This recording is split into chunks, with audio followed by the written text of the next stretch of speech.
Tanda-tanda adanya reshuffle menteri kabinet yang akan dilakukan terlihat dari satu kebiasaan Presiden Jokowi. Sebelumnya, isu reshuffle itu diwacanakan akan dilakukan pada Rabu 1 Februari 2023 atau bertepatan dengan PON dalam kalender Jawa. Wakil Ketua Umum P3 Asrul Sani pun mengatakan Jokowi punya kebiasaan yang bisa dibaca sebagai tanda-tanda akan melakukan perlombakan itu, yaitu mengundang parpol koalisi yang akan kena rotasi menjelang waktu pengumuman reshuffle.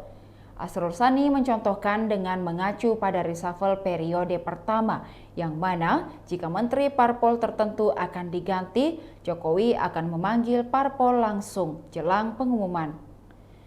Asrul mengatakan Jokowi tak harus mengumpulkan seluruh parpol dalam waktu bersamaan untuk membahas reshuffle. Ia menyebut seluruh parpol koalisi percaya dengan keputusan Jokowi. Terkait pertemuan Jokowi dan Ketua Umum Nasdem Surya Paloh beberapa waktu lalu, Asrul menuturkan Jokowi akan mempertimbangkan seluruh aspek untuk melakukan reshuffle. Ia tak ingin berspekulasi apakah pertemuan Jokowi dengan Surya Paloh terkait isu reshuffle 1 Februari. Sebelumnya, beberapa tokoh sudah menemui Jokowi di istana, di antaranya PLT Ketua Umum P3 Mardiono, Ketua Umum Nasdem Surya Paloh, hingga politikus PDIP Budiman Sujatmiko. Sementara itu, Jokowi saat dikonfirmasi enggan menyampaikan pembahasan pertemuannya dengan Paloh. Menurut Jokowi, tak ada yang khusus dari pertemuan tersebut.